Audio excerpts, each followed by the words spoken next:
महर्षि में ही सत्संग, सुधा सागर से शीर्षक। परम पद से कभी गिरते नहीं प्यारे लोगों। जितने मनुष्य हैं सब लोग सुख पाना चाहते हैं, ये स्वाभाविक है। जो मन इंद्रियों को सुहाता है वह सुख है। जो मन इंद्रियों को नहीं सुहाता है उसे दुख कहते हैं। मन इंद्रियों को सुहाने वाले पंच विषय हैं। विषय सुखों के अंदर लोग जितने बढ़ते हैं उनकी तृष्णा भी उतनी ही बढ़ती है।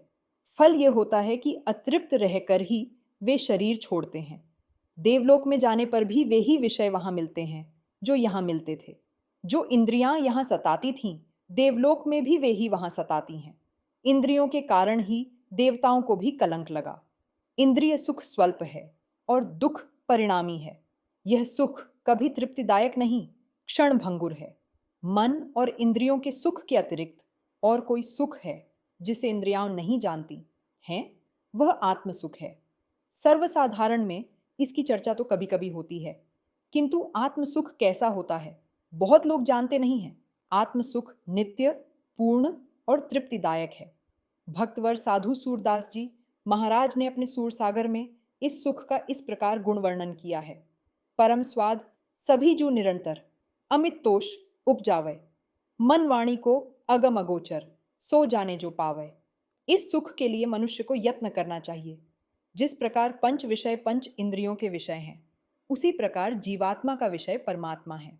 जब तक चेतन पुरुष जीवात्मा या सुरत शरीर, इंद्रिय और अंतःकरण से आवृत्त रहती है, तब तक इसको ईश्वर की पहचान नहीं होती है। जड़ के स्थूल व सूक्ष्म जिस प्रकार के आवरण में यह रहती है, उसी प्रकार के पदार्थ को पकड़ सकती है।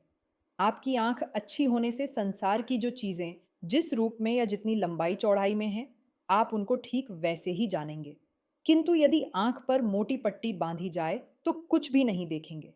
यदि कोई इस प्रकार का शीशा या चश्मा पहना दिया जाए जिससे छोटी चीज बड़ी और कम चौड़ी चीज बड़ी चौड़ी देखने में आती है, अथवा लाल या हरे रंग का चश्मा लगा दिया जाए, तो चश्मे के गुण और रंग के अनुरूप उस चीज की लंबाई, चौड़ाई और रंग को आप देखेंगे, न कि उसकी असली लंबाई, चौड़ाई और रंग को। इसी तरह जीवात्मा के ऊपर जड़ का पर्दा पड़ा हुआ है। इस जड़ावरण के अंदर रहकर जीवात्मा को जड़ तत्व के विविध भेद रूप ज्ञान के अतिरिक्त ईश्वर के यथार्थ स्वरूप का कुछ ज्ञान नहीं हो पाता। इस स्थूल आंख से स्थूल रूप देखा जाता है। कोई तो ऐसा भी कहते हैं ईश्वर है ही नहीं, किंतु यह कहना ठीक नहीं। यह जो मोटा शरीर या आवरण है, इसमें रहकर मोटी मोटी चीजों को देखते हैं, महीन चीजों को नहीं देख सकते। महीन चीजों को देखने के लिए महीन यंत्रों की आवश्यकता होती है, जिसे खुर्दबीन कहते हैं। हम जो कुछ भी संसार में देखते हैं वह कभी सुंदर देखते हैं तो कभी वही असुंदर हो जाता है। इस आंख से जो कुछ भी देखते हैं माया ही माया देखते हैं। गो गोचर झें लगी मन जाई, सो सब माया जानहु भाई।